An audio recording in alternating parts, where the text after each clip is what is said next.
a session on a very, very important topic, the seminar, and I'm so happy that Professor Bharat Bhasker and our own, I would say, Yatindra bhai has consented for their insightful talk on this session.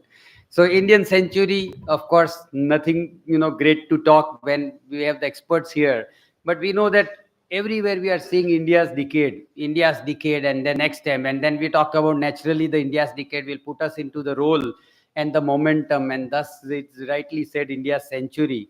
And we talk about a 5 trillion sooner, becoming the third largest economy globally sooner, as soon as we hit that.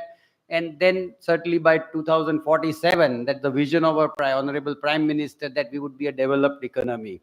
So this Amrit Kal, as we have coined, the Prime Minister has coined, this is going to be the exciting phase of the Indian economy. We have seen the macro parameters, the inflation in control, with the foreign exchange reserves very well, in spite of the vulnerability, the geopolitics, the wars happening elsewhere in the world. But India is still quite a stable zone. The Reserve Bank has not disturbed the rates for last almost 6 monetary policies, and they continue to look at it. And that's the reason that everybody globally is investors are looking at India, a very important destination for investment, as well as a strong hard investment for manufacturing and other business that they are looking at. So I think this is the right time. And Professor, who better than you from the management background? And this is part of our management week, Professor. And management week, which tomorrow is a national management day. You are at the IMA for that national management day. And thus we had the best person that we could find as management expert, as a director of IIM Ahmedabad, for our management day program, and as the important program of the management week. I would, of course, not take a lot of time, but I would do my important duty to introduce the speakers today. Professor Bharat Bhasker is a director at IIM Ahmedabad. He holds a PhD and master's degree in computer science from Virginia, USA, and a bachelor's in engineering from IIT Roorkee. A vast academic and industry experience, he transformed IIM Raipur. He was the director at IIM Raipur and received the Best Director of Business Schools Award. Thank you, sir. Professor Bhasker has held visiting positions at prestigious institutions worldwide and senior roles in organizations like Sybase Incorporated, US, and Tata Steel Limited. He has also chaired committees and served on boards of various organizations, showcasing his leadership and expertise. And of course, we all know as IIM Ahmedabad how important a position that he has, how the city of Ahmedabad, how it respects the institution and thus the leader of the institution. Sir, thank you. As a memory, we would like to offer you a token and a memento, and thanks for coming, sir.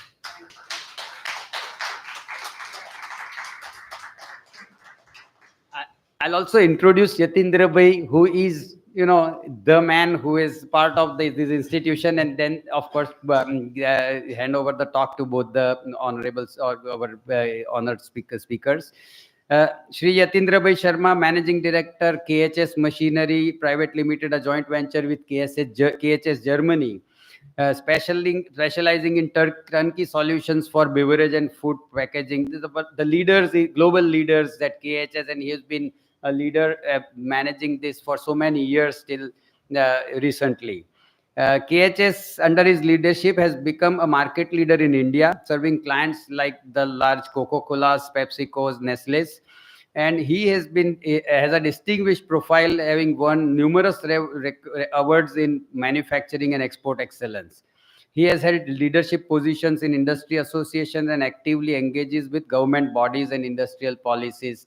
He's also on the council of All India Management Association, and where his inputs are treated quite important.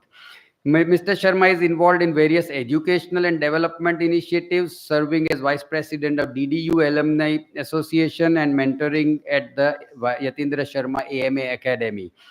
Of course, Yatindra bhai has also been instrumental or a kind sponsor, a generous contributor to AMA for vocational guidance, for Kaizen Academy also. Additionally, he has represented Indian business interests internationally and contributed to Indo-German economic relations. Thank you, Yatindra Bhai. He has been a past president, AMA, and I would say that, Yatindra Bhai, when I was in school and college, I have been listening to you. So I'm talking about some 25 years and more that I have been, I can use the word, I've grown listening to Yatindra Bhai on the management insights.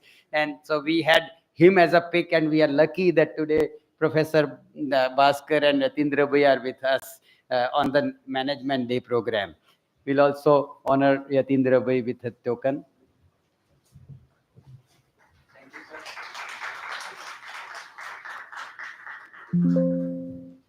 And certainly, without much ado, Professor Bhasker, would like to sit there, sir, or you, however you're comfortable.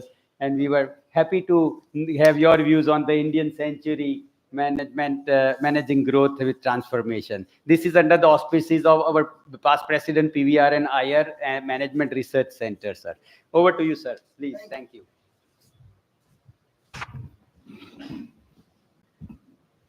Thank you, Sawanji, Yatin Bhai, and all the industry leaders who are present here. I was speaking to Sawan Gorialji at that point of time. He said, National Management Day is coming and they celebrate a Management Week, and I should talk about India growth story. And I was wondering, you are actually the practicing managers. So you know what kind of growth is happening and what are the impediments, what are the challenges. So what will I really impart to you at this stage? But then since I had to talk, so I decided I'll share with you the India growth story, what I believe are the impediments and what we should be careful about. Many of you may remember in around 2002, we had a grand campaign worldwide, and the campaign was called Incredible India. Right? You had it everywhere, plastered all over the world, the campaign of Incredible India. If we have to redo that campaign today, I'm sure you'll agree with me, it should be called Inevitable India. And it's not only the enthusiast about India talking about that India is an inevitable economy. It's going to happen. Even the analysts are talking in the same language. Goldman Sachs believes by 2070, India will be the second largest economy of the world. Right? If you look at the analysis of Financial Times, the Financial Times says that by 2050, India will have a 30% more purchasing power than United States, because we believe that world economy is driven by much of it by US consumption, because it has a huge amount of whether borrowed or on credit, but has a purchasing power. So India will have 30% more purchasing power. Obviously, that means a lot for future of the growth of this country. The problem is that we have had these enthusiastic and optimistic views. Despite having these optimistic views about India from 2000 onward, much of these promises have not panned out. One way or other, we have stumbled. We had it in Dr. Kalam used to talk about in the same era, India 2020, and we will be a developed nation. What happened to it? Right? We have not achieved that. Is this what the phenomena we are talking about? Amrit Kal being called developed country in 2047, or we take the global analyst view again talking about the same kind of thing, that doubling the economy, number 2 economy, 30% growth, extra purchasing power. Every time we have been disappointed. And it's not been. So we need to look at if this time this story will come true. Although enthusiast and optimist will immediately tell you, this time the story is very different. Right? We need to little go back and understand, in order for this story to be true and this story to really pan out this time, is this really a different scenario? If you look at our scenario of development, we have what you see today we are growing much faster. Yes, it's true. Especially if you look at past 10 years or one decade of a growth, we have never seen consistent growth for 10 years in various basic elements of the economy. It may not be the actual industrial and manufacturing production going up to that extent, but the infrastructure or the elements of the economy or the foundations are very, very strongly getting laid. Now, issue is when you are looking at this kind of a faster growth, will we be able to scale up? Because we have our own challenges. Challenges are the population. We talk about India is a huge purchasing power. We talk about India is a great rising nation. But I think about 800 million people still have a very limited purchasing power in their hand. Yes, we can say there are about 60 million other people, 600 million other people who have and which make up for most of Europe. So there are two Indias evolving there. And this growth cannot continue unless it's an inclusive growth of all. More and more people from 800 million continue to join these 600 million and we continue to expand this club. But before we get into that story, we need to look at in 1947 where we were and why some of the promises didn't pan out. Because every government has wanted India to be a developed country. All of them have worked hard with their own understanding and their own processes. In 1947, when British left us, we were only 34 crore people. But average life expectancy was only 30 years. 1900 to 1947, annual growth rate of the economy was only 1%. And the population growth was 3.5%. We had 16% of the literacy rate in this country and total of the 17 universities in the whole country. Roughly about 2 lakh people went to the universities to get education. So that was the state of affair we were left with. From there, what we achieved is that wonderful part. We created a world-class constitution for ourselves in less than 2 years. Because when British left, they thought probably India will not be able to manage itself. And do they know what democracy is? And will, because we have always dictated, and prior to that there was a kingship, sultanates, etc., etc. So will they understand? Will be able to hold together? We showed the world in less than 2 years. We created our inclusive constitution, which has an enshrined value of democracies in it. And we have succeeded as a vibrant, at times very noisy democracy. But as an Indian culture, I take that noisy being part of our cultural significance. More noisier we are, more vibrant democracy is. Right? With that success in hand, not only we succeeded in creating that impact on various processes, we believe the path to success, because the capital was not there with the country. The path to success is going to be the socialism oriented. Inclusiveness will come with a socialistic path. And we followed that path. Good and bad can be written about it. It's easy to do the analysis in hindsight. But it took us to what we call the Indian growth rate or elephant's growth rate or whatever. India only operates at the pace of elephant, etc. and so on. So we did achieve a growth. I would call it still significant because we did not have anything to start with whose 90% population was living in poverty. Some improvements happened. Food was the issue.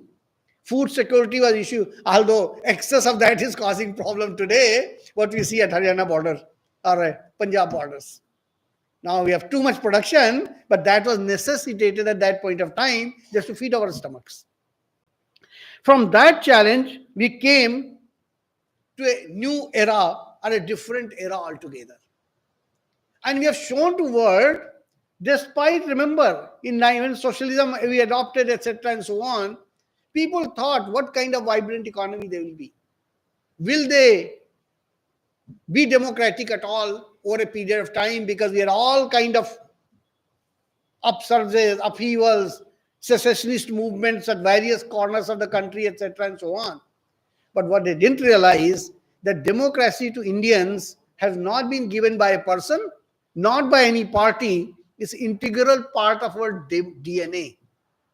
We just had to figure it out what was in our DNA by adopting a constitution. We consistently have performed or outperformed the democracies of the world.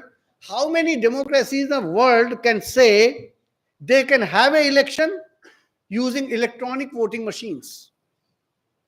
Within a matter of a day, the counting happens, which is accurate as well as timely in nature. The power transfer has happened now nth number of times. So simple, so easy. Look at our neighbors, then you realize what power transfer means. So we achieved and shown to work. And we are probably only one of the 10 countries in the world who is using electronic voting technology. But not only, we are the only country in the world which is using for all major elections, state elections, and central elections, central government elections, etc., and so on. So we have shown to world that democracy has a root here. It's for others to learn from us how free and fair elections can be conducted and what kind of constitution guarantees that kind of fair environment. That is one of the greatest achievement which builds the foundation for rest of our achievement. Because I believe that it's the democratic societies which take longer to grow but sustain there for a significant amount of time. US being example.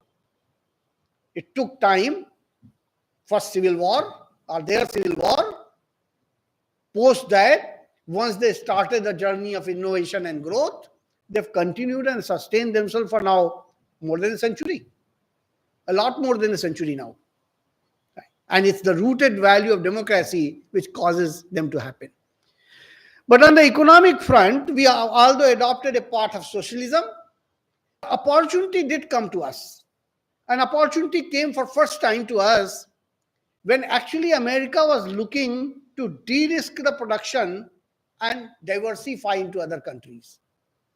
Unfortunately, we were afraid, I would say, and that's my own interpretation, probably we were afraid of the British India companies doing here. So we did not want these multinational or mega US corporations to come here.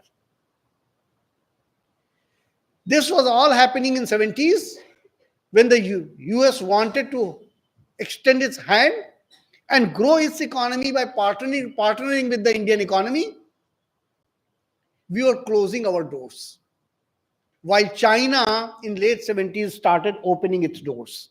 And when China opened its doors, we closed our doors in 77 to 80 period by driving out multinationals which were there already here. Coca-Cola, IBM, we threw all of them out. Although in the hindsight, we can say there are some positive impacts of that as well. But if we would have opened, it would have been, in place of China, we would have been that economy.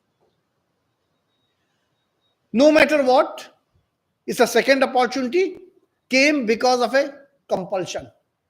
A compulsion of what? The 89 to 91 scenario, you're all very familiar. We nearly went bankrupt as far as the foreign currency reserves are concerned. And we had no choice but to heed to the terms and conditions of IMF and World Bank. And liberalization started.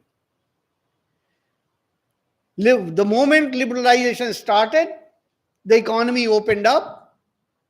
Some of the limiting factor of license Raj began to disappear. Businessmen got their hands unshackled and the vibrancy of economy began to happen. Since then, our economy has been growing. But policymakers in the government at times has fearful of taking from decision because we came from socialist mindset and now we are moving to the capitalistic world. That required a courage but slowly we moved. There are times we moved 2 steps forward and then we rolled back a policy and 1 step back. But still it provided us a decent amount of growth. Things happen to improve. Variety of things begin to happen. One of the completely unregulated sector, even in 80s, happened to be because governments never understood what computers were all about. And since they didn't understand, and on top of that, they never understood what this software is and where it is. So our business, people with business acumen took a great advantage, and that also shows the capability and capacity of Indian business community. New entrepreneurs like Narayan Murthy came. TCS, FC Kohli told his Tata's group, actually market capitalized more than some of the many companies of the Tata group. So big degree of where the freedom was given to them, they became the world leader in that sector. Not only they became world leader, they also showed and created the infrastructure and capabilities. Many of the networking capability and all these video conferences, etc., are a precursor to the precursor is the business model of Indians. Because we had to work in night, they have to be in daytime, and travel was very expensive. So they had to figure out various mechanisms by which the communication can happen. And in order to create that, solve those problems, they continue to create variety of tools. The economy has grown tremendously since then. But as I said, till 2010-11, it was 2 steps forward and then roll back a policy. There was a differences in the government itself because both set of people were still available. Consistency of policy didn't come in quick picture. So we muddled along, continued to grow, move forward. But then came the new era, where we decided all that done, all that cautious decisions taken of the past, it's time to roll on. We are already on a path to capitalism. Why not drive full throttle? So you've seen in past decade the kind of progress which has happened. Right? And this progress is of a very different kind. What kind? It has created today a very vibrant economy, right? Which has created a growth of a middle class. Now, middle class is a very fuzzy definition. If you go by global standard, we only have actually 7 crore people who are the true global middle class. But fortunately, we have 80 crore people, or maybe at least 50 crore people, which we call aspirational middle class. I don't want to call them lower middle class because their aspirations are no less than the middle class.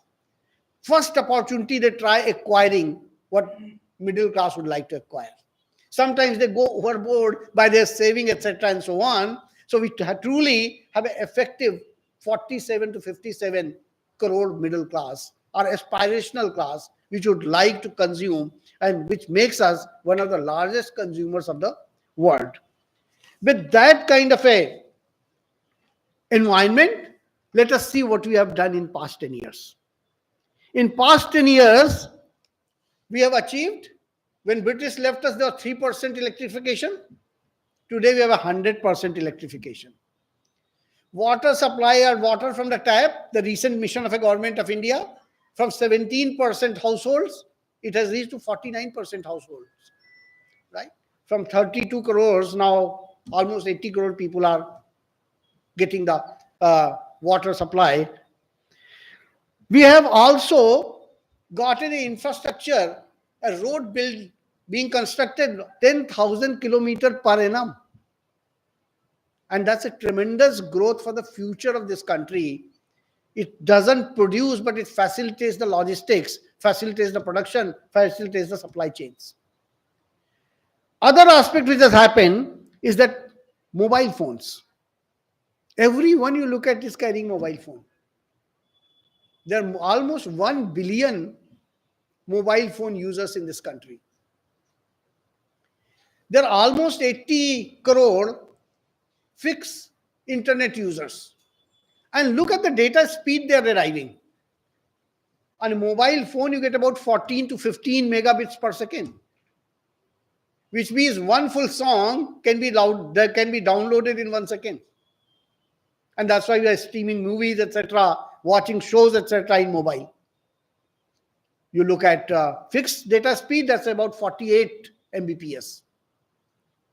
Now, these averages, if you look at some of the Western countries, may sound lower, but it's because of these are averages and we have uneven speed.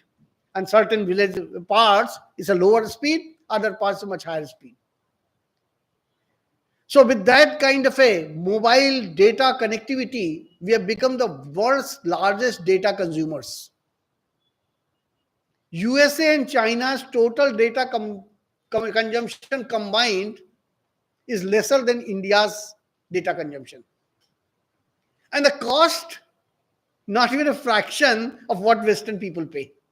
And that's why probably our bigger consumer, we believe more we scale up, prices will continue to go down. And that's true of every infrastructure. More the users, lesser the price.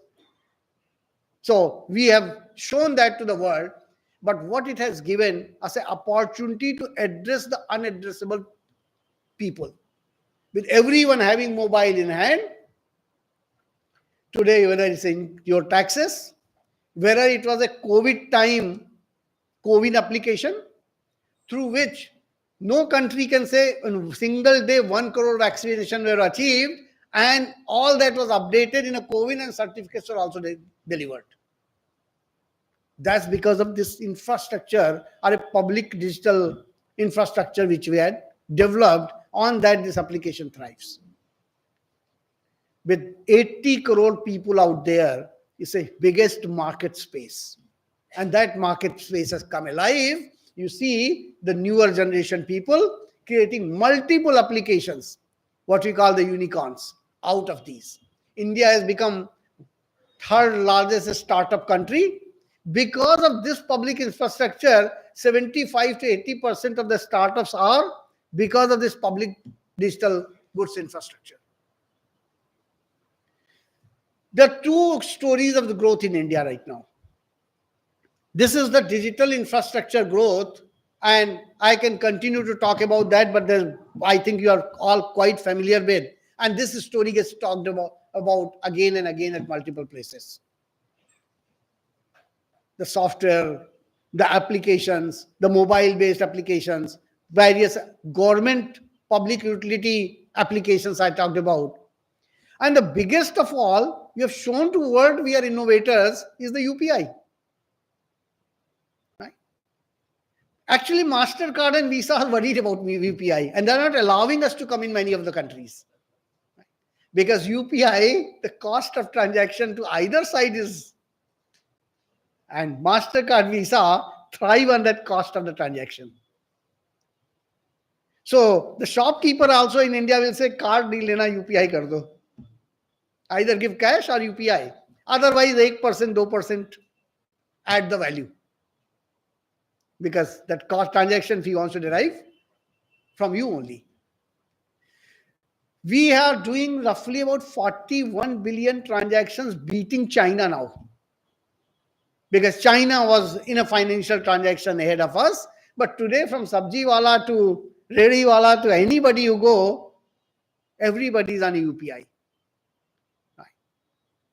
Bringing the financial cost of transaction down, we are really poised to rule the financial markets because IPR, right of the UPI, is with us. More people come on our platform, stronger we become. Earlier we used to say everybody ultimately has to use the US platform, or all the businesses are global export import, go through, and the channel, the money part, US will be there. Right? And that's why dollar remains strong, because it's the foundation currency for all of them. There are many more applications. As I said, create, make my trip, Yatra, Uber, whose equivalent in India got Ola, and on and on. We have done, we did our Flipkart. Of course, we sold it off to Walmart now. So it's no more Indian owned business, but we continue to create more and more of them. Cred, and there are multiple out there. What I want to talk in rest of the time is the story of manufacturing.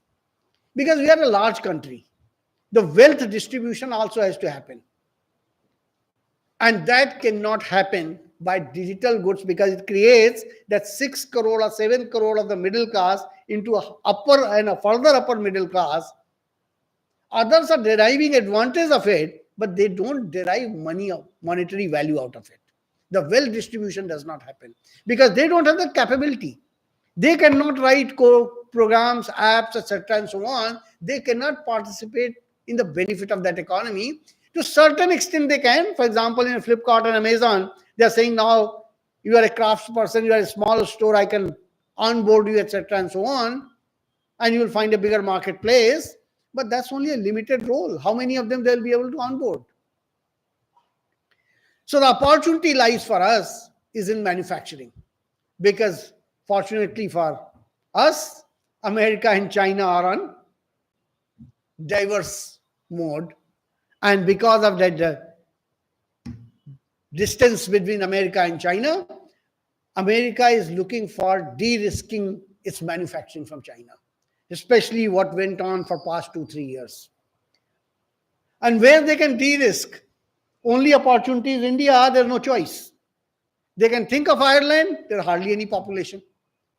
All the youth, by 2030, it is expected we'll have 100 crore working age population in this country, which is called sweet spot.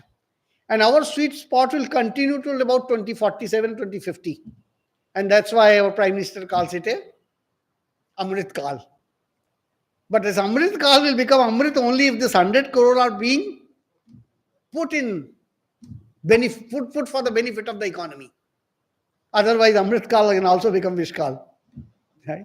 So we have to be very careful how we drive towards that Amrit Kal and achieve that goal. Otherwise, as will say, we had a promise of 2020, we had a promise of Goldman Sachs, and none of them were panned out. And there was one more promise where we also failed.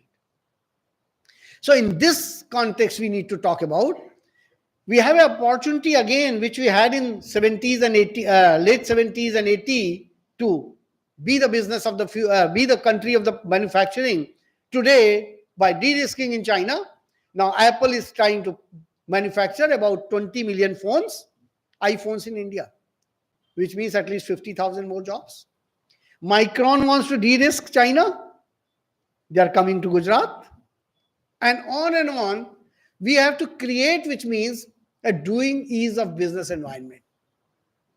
Some of the things have happened in ease of business, but we need to do a lot more. We need to become, in order for Amrit Kal to be realized, at least in the top 50 doing ease of business in India. We are somewhere about 70, 75, etc. and so on. We need to simplify doing our business far more. In US, it takes half a day to form a company with all compliances, etc. and so on. If you are a manufacturing, of course, pollution board, etc. and other things are there, but I'm talking a services company.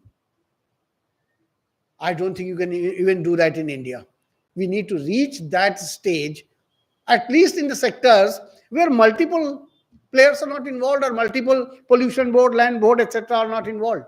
Let them have that freedom. The bigger part is that this opportunity is ripe only for those who understand India. Lots of foreign investment has come and continues to come.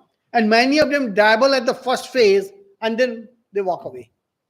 One is, of course, ease of doing business, but that is a smaller part. Other is not being able to succeed in the business here.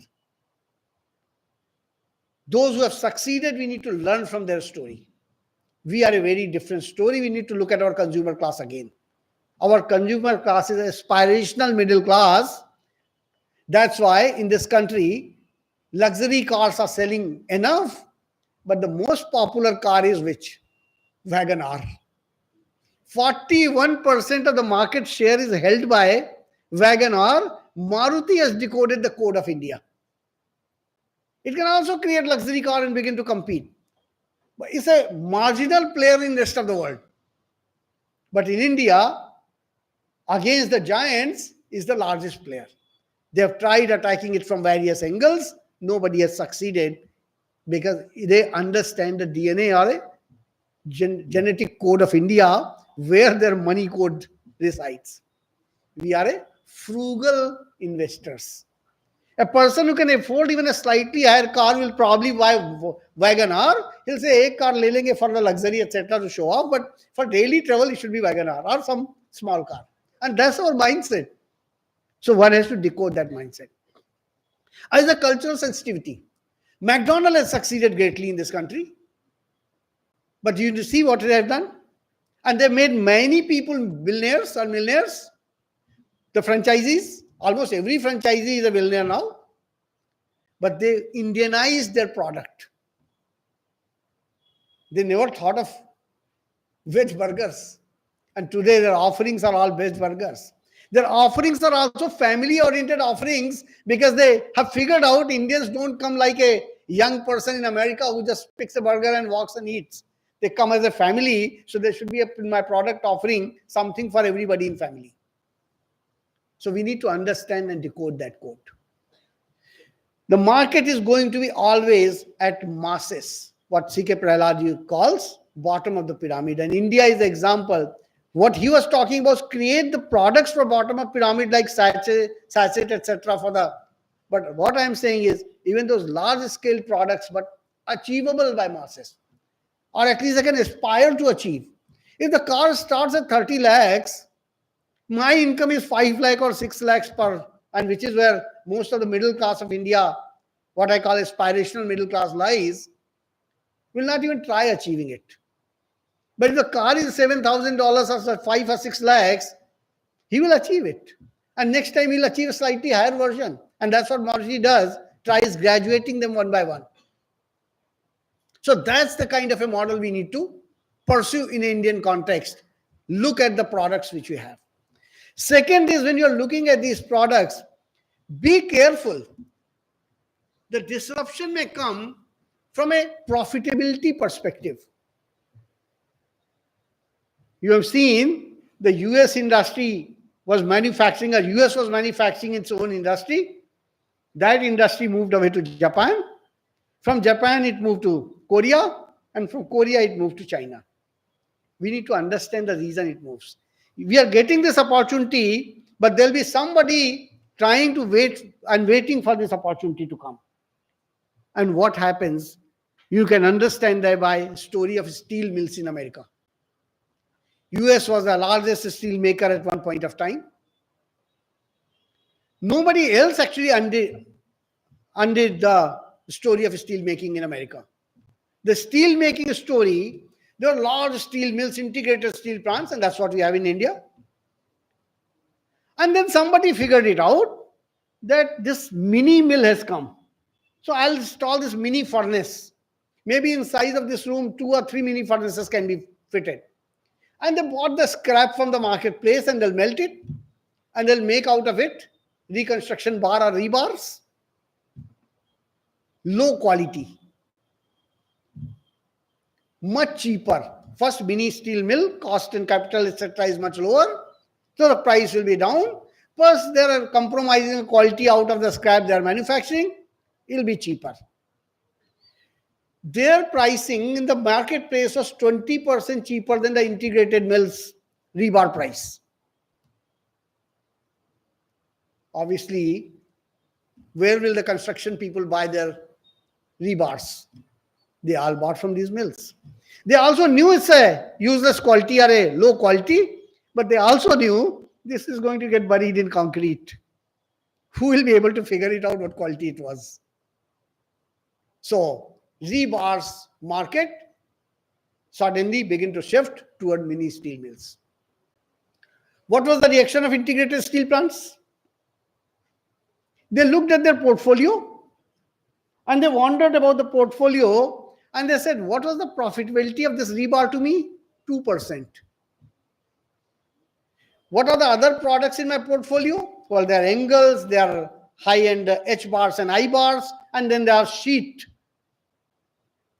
which are used for car manufacturing, etc., and so on. So high-end product. This is 2% product. What if I cut it? The next line of product has a 12% profitability. They were very happy to give up that product. So they willingly gave it up, didn't even put a fight. Their profit margins went up. Their bottom line began to look better for the integrated steel plant. But what happened in the mini mills? More mini mills came up because it was low capital expenditure. So lots and lots of multiplied.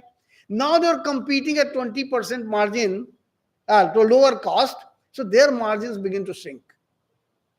When they were competing with lower margins, they begin to think, what can I do? So the smarter one amongst them decided, why don't we attack the angle market and produce angles here? Little more improvement, little more. We have made enough capital, so put little more capital. And they moved into that market. Again, 20% lower cost. Reaction of the integrated steel mill. It's only 12% profitability. My next line is 18% profitable. Let them take it. And they said, we are only H bar, I bar makers and specialized steel maker. And they're very happy because profitability again went up. Mini mills, again the same story repeats. All of them one by one come into this. They start competing. Their capability and capital both go up. And they attack the next. H bar and I bar. Reaction of integrated plants are exactly same. They said we become super specialized steel makers. Only sheet will produce. The rest is the history. The story repeated, and Bethlehem Steel was the last standing steel plant. US Steel is the only one amongst all those stands today. In other words, the low-end margin products which are going to come, which you ignore and you leave that market to others, they will come back to bite you in bigger market. And that's why, if you remember, when Maruti was phasing out Maruti 800, there was a big debate. Everybody is bringing out Maruti. Steam was equivalent to their other bigger cars. So should not be there doing a steam and above cars because nobody else is selling cheaper cars. This is the strategy. They shifted to Wagon-R, which was slightly above that, but the aspirational consumer had also become more aspirational by then. The income level of Indians have gone up by then. Had they left that and reacted same way, what would have happened? Right? So, in order for India growth story to pan out, even if we'll get these businesses from abroad, we need to look at the sidelines and continue to do it. Not leave those markets. Typical reaction, story repeats again and again, Toyota versus GM. When Toyota went to US market, it went with a car called Corona. After that, it introduced Tercel. GM had all these good luxury cars. GM said, oh, who wants to care about him? Only cheap customers will buy, or they are not my customers. And then they created more capital and wealth, and on and on. And today, Toyota is a Lexus seller, which is a luxury car.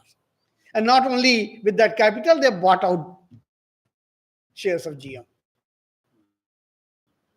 So they control even US market indirectly or indirectly. And that is why, especially it's more important in an aspirational market, not to leave a mass market resides and not only company in US which has survived and done wonderful job. Right? Intel actually is the one. 97 was facing the same problem. When it came out with the chip, its market was eroding because others were coming out with the same chip, slightly lower in performance at much cheaper rate. Intel decided that's where the market is, but I still need to raise the bar for the future because profitability will come from this line of product. But if we leave out that space, others will be able to erode and do what has happened to steel industry.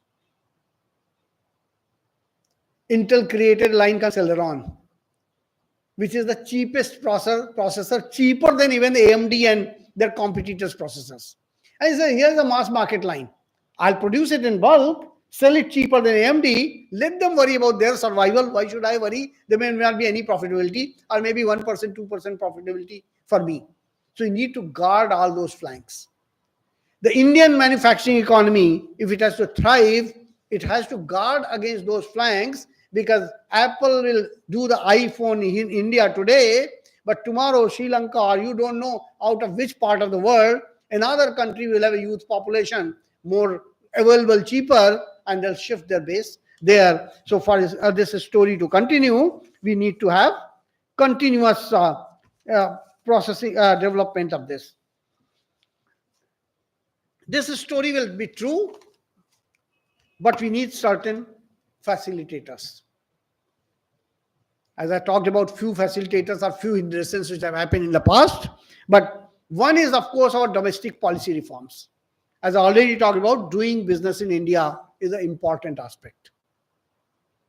Right? We have gotten rid of some 39,000 regulations, several laws in 2014-15 period when the new government came and said these are the hindrances. But yet there are very many hindrances left. And that needs to be removed. Doing business should be as good as getting in there and focusing on what I want to do rather than the people, the bureaucracy and people around surrounding area. Second part is that Government of India has facilitated by what we call the bankruptcy code. But has our IB, International Board of Bankruptcy, whatever code, has succeeded?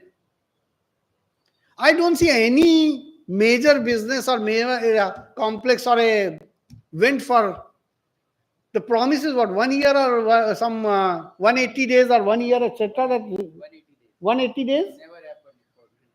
Even in 18 months or 36 months or 45 months, nothing happens. I think this code has done more damage than any help to the industry. But when it wasn't there, at least we knew how to sort out our problems.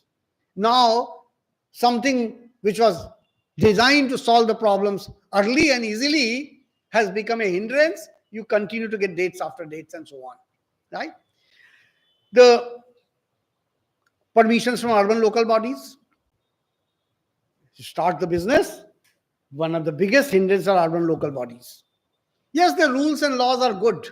I'm not saying what should be there or not, but should be transparent and executed transparently with a faceless mechanism. I don't know of any urban local body where you can get your job done without meeting Babu 10 times. All this will come true. We said 1 crore people, 100 crore people are going to be available as a youth. But if they are uneducated, unskilled, good for nothing, they'll be actually a problem for this country. So immediately a new education policy addresses that, but we need to go and leverage on the technology. The infrastructure we have built, how do I quickly skill, professionally empower them, enable them in order to become productive and capable person for this economy. If we fail to do that, we'll never be able to realize the Amrit Kal. Because the whole story is based on 100 crore people out of that 50, 60 crore will be able to. We have a people for production. Rest of the countries are aging and they will not have people for production. But if they are not able to produce or they are not capable of or skilled enough to produce, we'll have a major problem. Right? The digital platform which is already ready, which has provided banks, etc. and so on, the capability of financial transactions, is a facilitator, but has a risk right now. And we all understand the online transactions risk, although it's a safe enough, I don't want to scare, but as the technology rises and AI rises, the threats are going to be perennial or bigger in nature. Now, final thing I would like to say, and I will not spend any time because I've run out of time. So about that race for AI, right? How manufacturing will be altered, how it is going to impact, and where do we employ people in a gainful and meaningful way is going to be the question of future. Uh, I think we have to worry about, but I think we should put our house in order the way we are putting house in order today. Thank you very much.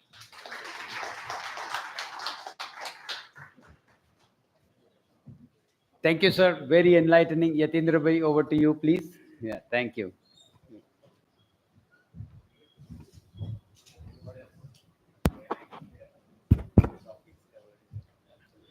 Thank you, Savan. Our guest of the day, Professor Bhasker, friends from industry, ladies and gentlemen. It's my pleasure to be over here in this evening, and particularly it reminds me of a very vibrant association with IIM Ahmedabad, what I was talking to Professor Bhasker, that when IIM Ahmedabad was set somewhere in 63, our founder, who was also founder of IMA, had a very nice arrangement. He got a battery of Harvard professors at IMA at that point of time. And the dream for AMA was continuing education for industry and all stakeholders of the society.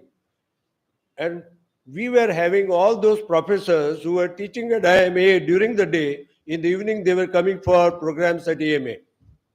I had a chance to go through various programs which were done, while I did in year 2000, kind of a time travel for AMA, that was Nostalgia, where we could see programs on computer programming, then, computer security at that point of time, 1965.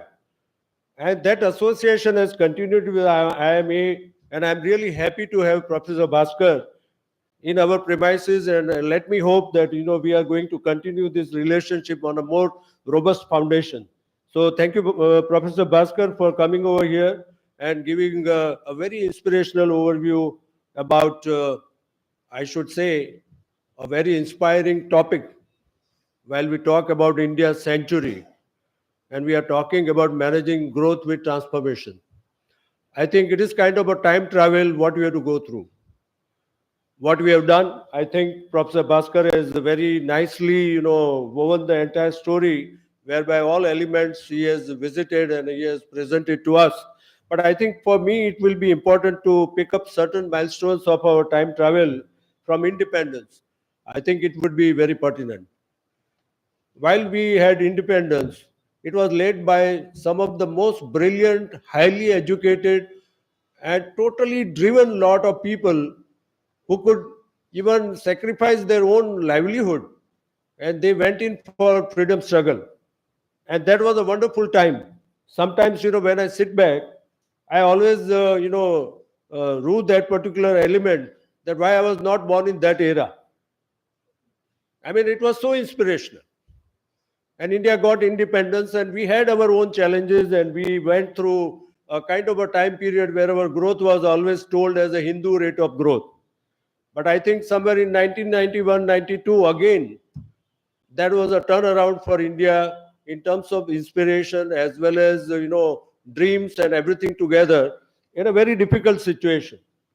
While liberalization was declared, there was a Bombay club led by our eminent industrialist, Mr. Rahul Bajaj, who had a privilege of getting educated at Harvard. And he was the person who resisted liberalization at that point of time, that this is going to kill the Indian industry. That was the statement done by Bombay Club. But at that point of time, it gave an inspiration and dreams for small and medium enterprises and people who had little capital but great ideas. And this liberalization became the driving force of bringing different types of industries on the scene. And by year 2000, many of the industry houses who were there in first 10 houses, they were not in the list. So that was again an inspirational time for India. In my view, India got independence physically in 1947, but our economic independence was given to us in 1991. Now let us come to another milestone. In year 2000 at Davos, the thought was floated that world is moving into knowledge economy. century of knowledge economy that was propounded at the Davos conference. But at the same time, India also very strongly and steadily started getting into that game and putting our claim as a knowledge participant. And the first movement which came in, that was Y2K 2000, where the big companies in Western world had the lethargy to address that issue, became the golden opportunity for IT industry of India, and that became the driving force of IT industry to visit all aspects of industry expansion. I mean, an industry which had no talented manpower. Industry had ideas, but they had no, visibility how to attempt it. But they took responsibility completely. And along with the organization NASCOM, driven by Mr. Devang Mehta, I mean, rest is the history today. That industry is providing more than $200 billion business, in India and worldwide. So that was the inspirational push. And also for India to become a claimant into knowledge economy of the world. Now, during that manufacturing sector, what Professor Bhasker said, but I think there were some very important achievements during that area. Likewise, I had privilege to listen to Professor Abdul Kalam in 1995 when he talked about India to be a developed economy by 2020.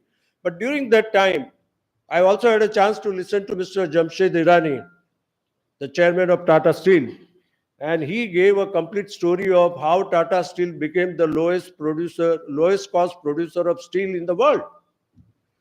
If you look at Mr. Rahul Bajaj, Hamara Bajaj, that was a scooter, how the scooter was overtaken by motorcycles, by Munjal family, and then rest of the people like escorts and everybody is a story. And at that point of time, the cost of production of motorcycle was cheaper than scooter.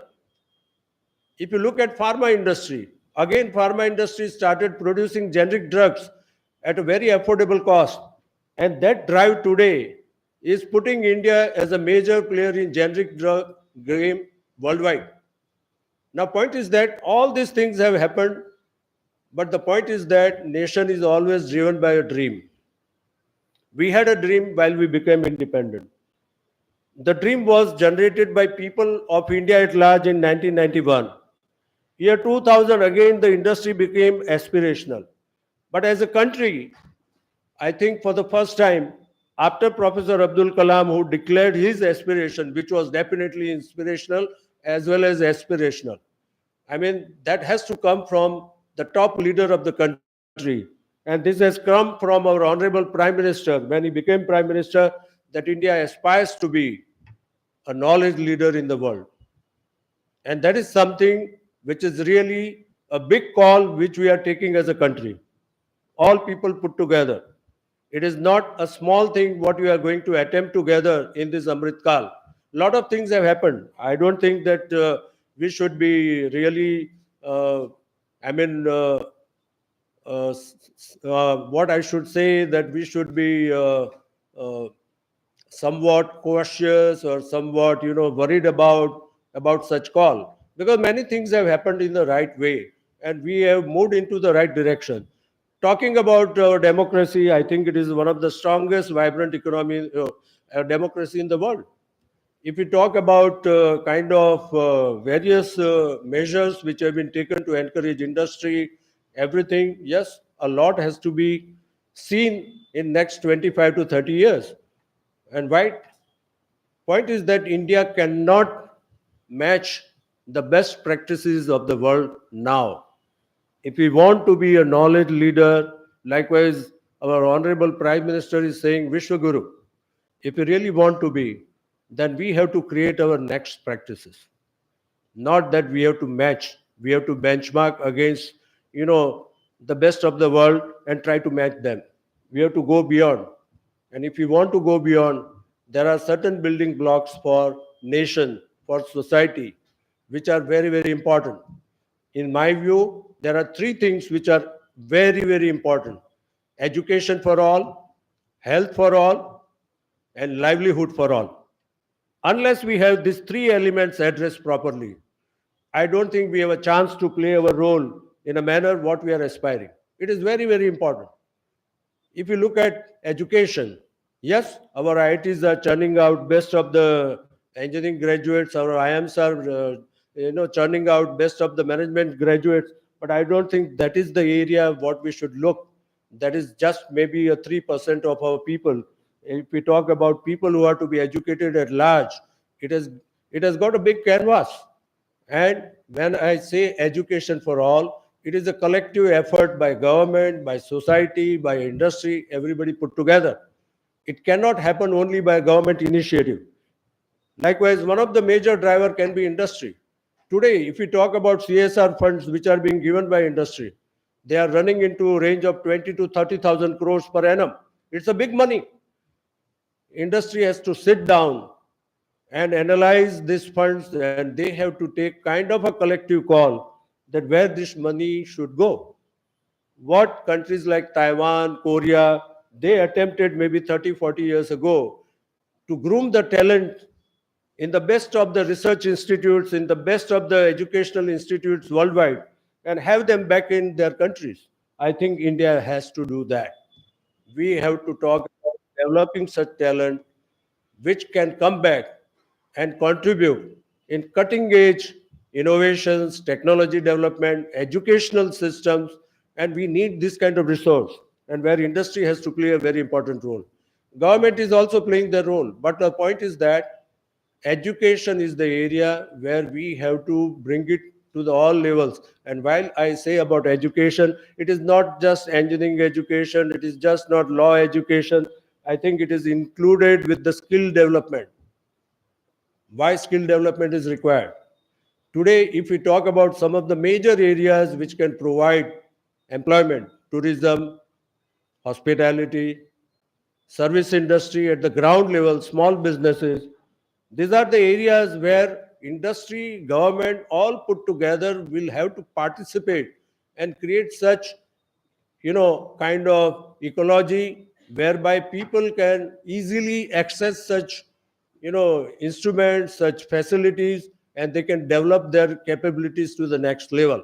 Let me come to the point that the telecom revolution, which has, given mobile in the hand of everybody, we are not even realizing that a sabji wala or a plumber or an electrician or even a small shop owner, how they have transformed their business.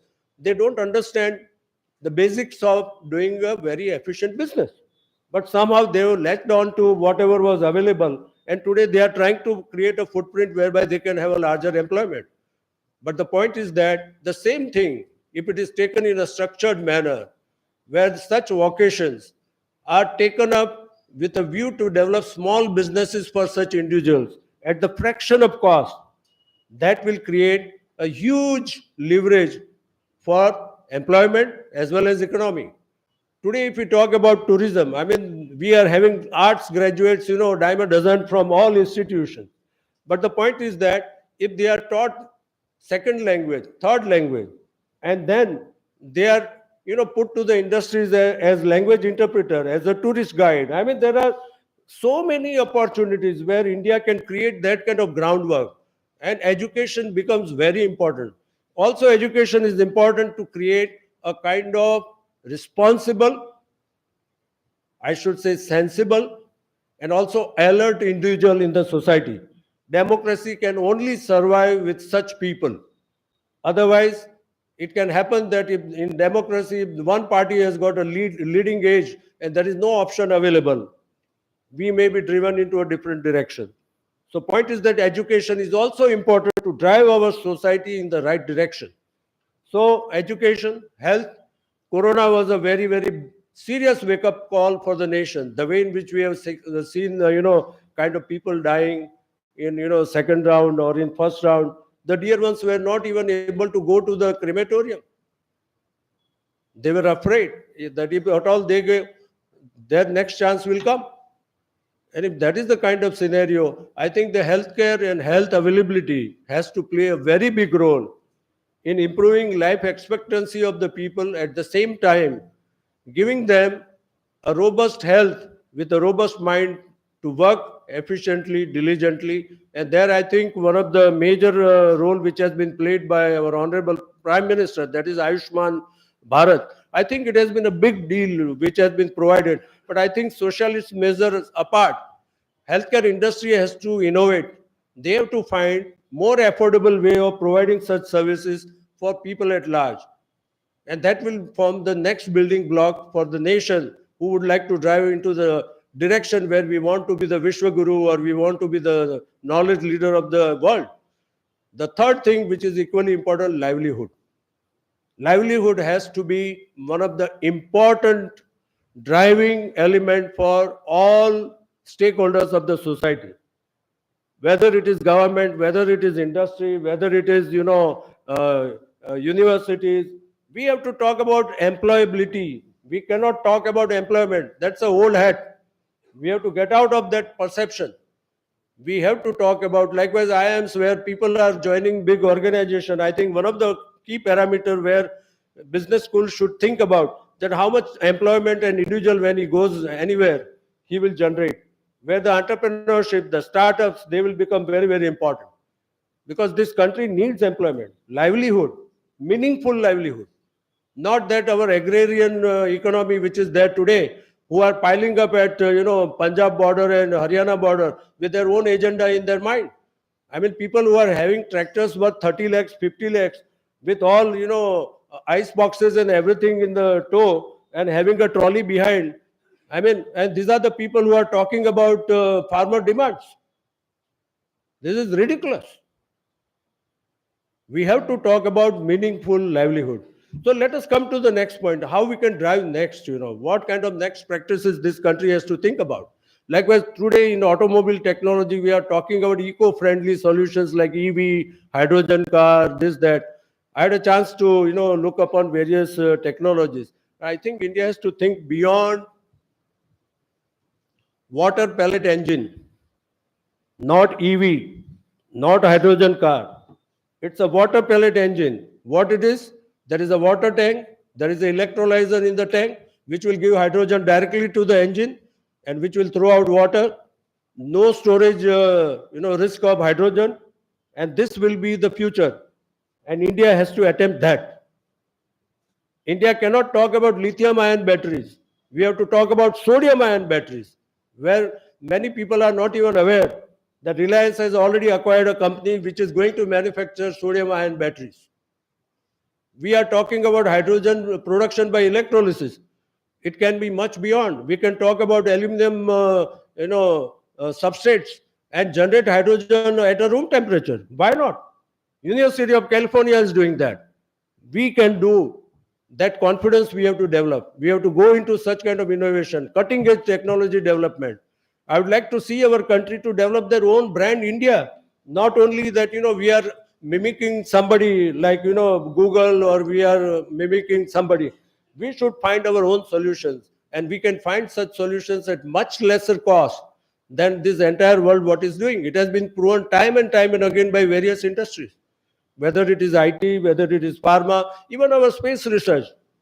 I mean, what a Hollywood movie can, spend on a budget, less than that budget, we have taken our spacecraft to Mars. Likewise, our Chandrayaan project, again, a very, very frugal, cost-driven, project, but leading to the success. So point is that as a country, we have to become aspirational, and we have to talk about developing our next technology. While we talk about, Internet of Things, big data, all that, I think we have to bring that into ground reality. Why not we develop a better service module whereby somebody sitting in a control room can service maybe 800 air conditioners in a particular locality where no service technician is required to go to the residences. We can talk about handling plants and commissioning remotely. We can talk about teaching people, multiple people at a time, apart from the classroom which is there in the university. These are the things what we have to concentrate if we really want to transform. And transformation is very much possible, because we have already created that kind of, what I can say, that we have connected the dots so nicely and we have got such an inspirational and driving leadership. I think time is absolutely right for us. We are a young country. We are aspirational. We have a dream. And now we have to develop knowledge. We have to develop that enthusiasm. We have to develop that, what we can say, the zeal and drive to go to the next level, take our deserving place in the center stage of world, and being a successful nation, not an economy. I really don't like this word that India is to be going to be a leading economy. It doesn't solve the problem. It doesn't solve the economic divide. We have to talk about a successful nation where it has got education for all, health for all, and livelihood for all. With that, thank you very much.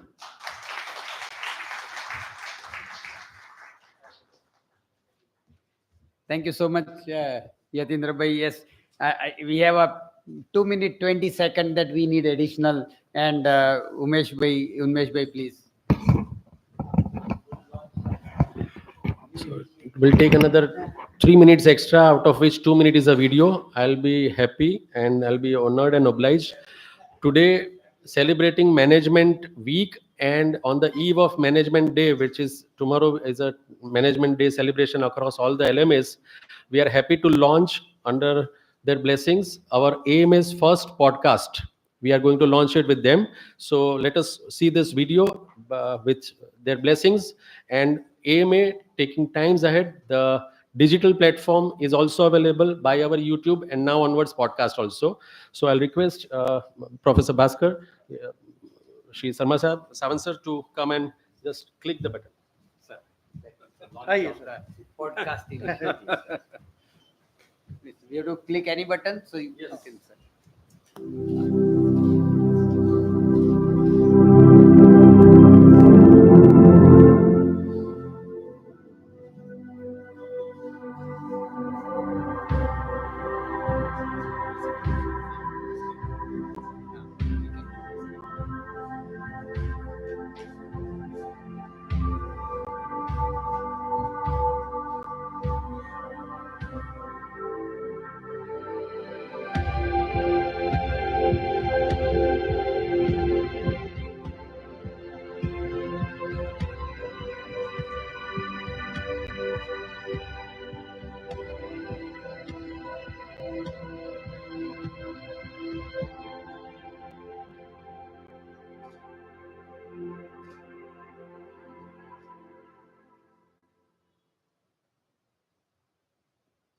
Just look at every field of human endeavor.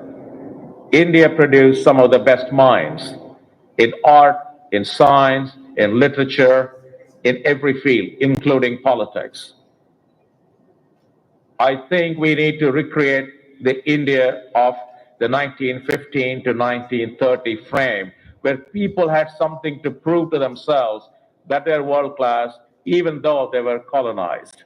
We have to get the energy back to prove to everybody, including ourselves, not just talk about being world class, but being recognized as world class, and winning Nobel Prizes is one way to demonstrate we are world class. Not the only way, but one way. If you build 30 of Fortune 100 companies, if you have 200 million trained people in this country, and you get 10 to 15 Nobel Prizes, sure, rest of the world will say you are world class.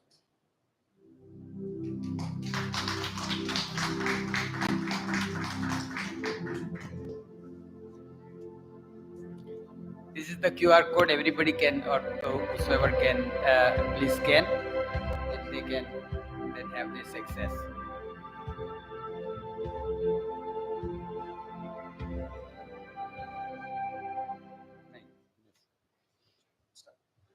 So thank you, especially Professor and Yatindra bhai. Such a fabulous, I would say, rhythm of going from a case study, or how the transformation happens in the industry that Professor said, the inevitable India that Professor says, and then of course the mistakes done in the past, how we do not repeat to have that Amrit Kala and Amrit Kal to be. And of course, Yatindra bhai, certainly we can think that, not just an industrialist, but a nation man coming in, not talking about just the finances, but how can we create an ecosystem to call it a great nation then. And skilling so important, next practices, and then certainly talking about transformation. So absolutely enlightening, and we feel so good. And this, there are also people joining on the YouTube. So this was YouTube live also. That this would also be available on the YouTube of AMA YouTube also. And so once again, I thank you on behalf of AMA for your presence here on this evening and eve of the National Management Day. And many thanks, Professor. We would like to have you and IIMA to be associated as much as possible, as Yatindra bhai said. This CK Prahlad lectures, we have AMA, CK used to come very often on whenever he used to come to India. Our Nair sir would bring him at it, and we have had it at IIMA LKP, and some 2,000 people would be there when CK comes, because that's how the IIMA and AMA had worked closely, and many such instances. So once again, thank you, and we look forward to many more sessions in the Management Week this week. Thank you very much.